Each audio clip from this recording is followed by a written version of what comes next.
Voici, moi et les enfants de l'Éternel m'a donné, nous sommes des signes, des témoignages et des présages en Israël, de la part de l'Éternel des armées, qui habite sur la montagne de Sion. Ésaïe 8, 18.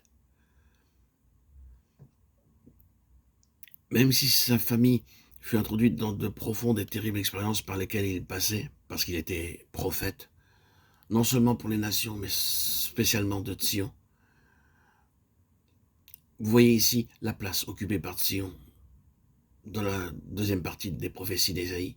Sion devait avoir une plus grande valeur pour le Seigneur en constituant le caractère représentatif de sa pensée, et devait parvenir à cette position dans laquelle la souveraineté du Seigneur serait quelque chose d'établi sur un solide fondement. Ce n'est pas de la doctrine de l'enseignement, de la théorie, ni un fait historique que Jésus soit monté à la droite de Dieu. Ce n'est pas quelque chose que nous étudions dans un livre, mais quelque chose qui a été forgé en nous par des voies amères et des expériences très profondes. Si bien que la connaissance que nous avons de sa personne n'est pas une connaissance ordinaire, mais que nous avons acquise pour un dessein particulier. Oh, que de tentations quand nous passons par ces épreuves. Que d'occasions il y a pour l'ennemi de se jouer de nous quand le Seigneur nous fait passer par ces feux. Et vous voyez, Sion est quelque chose qui se forge dans le feu. Sion, c'est le témoignage pour Israël de l'absolue souveraineté du Seigneur Jésus.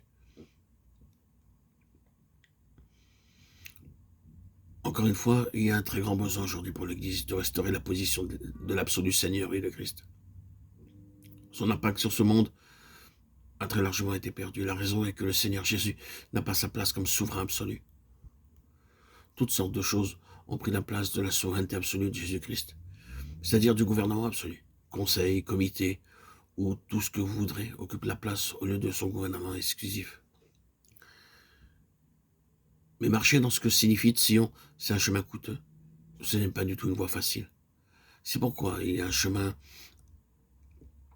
sur ce chemin, souvent eu des abandons, et des choses plus faciles ont été mises à la place. Il n'est pas facile de s'attendre au Seigneur d'être gouverné entièrement par le Saint-Esprit. C'est une voie difficile. Et vous serez mis de côté si vous mettez votre main sur les choses de Dieu. À l'exemple de Saül, l'homme de la chair, vous serez rejeté par le Seigneur si vous saisissez les choses avec vos propres mains. C'est de cette manière, en ces termes, que la question se pose. Est-il Seigneur? L'Église n'a pas été préparée à payer ce prix. Elle a perdu son témoignage. Puisse le Seigneur établir ce témoignage au sein de l'Église. Maintenant, abordons une autre chose concernant ce témoignage. Et sur cette montagne, il anéantit le voile qui est sur tous les peuples, la couverture qui couvre toutes les nations. Il engloutit la mort pour toujours. Ésaïe 25, 7, 8. Sur cette montagne, Sion, le témoignage est pour le triomphe complet du Seigneur sur la mort, le témoignage d'une vie qui a vaincu la mort. Cela procède de son absolue seigneurie. C'est une partie de cela. Mais elle se manifestera là où le Seigneur obtiendra le peuple de Sion. Et vous aurez un témoignage de vie inhabituel. La chose que nous devons toujours considérer, c'est que si vous obtenez un peuple qui soit entré dans ce que Sion signifie, en parvenant à la plus pleine pensée que Dieu possède dans son Fils, vous trouvez la vie. Or, je vous dis que je chéris cet aspect du témoignage très chèrement, immensément. Pour moi, c'est le plus important, que nous soyons maintenus dans la vie, pas simplement des gens qui ont un enseignement spécifique, une certaine lumière concernant la vérité, mais qui peut-être sont aussi morts que l'on peut l'être. Car il est possible d'avoir une merveilleuse somme de vérité, mais d'être entièrement mort. Cependant, que l'enseignement soit ou non compris par les gens qui viennent, notre désir, c'est que la première chose qu'ils rencontrent et enregistrent, ce soit quelle vie ils peuvent vivre ici. Non pas quel enseignement il y a ici, mais quelle vie ils peuvent rencontrer. Vous-même, revitalisés, régénérés, par la simple écoute de ces enseignements. Oui, la mort a été engloutie. C'est cela le témoignage. C'est cela qui régénère et redonne vie aux croyants, à l'écoute.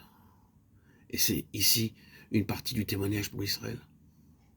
Et qui dira que l'Église dans son ensemble n'a pas besoin de connaître d'une manière nouvelle la puissance de sa vie de résurrection.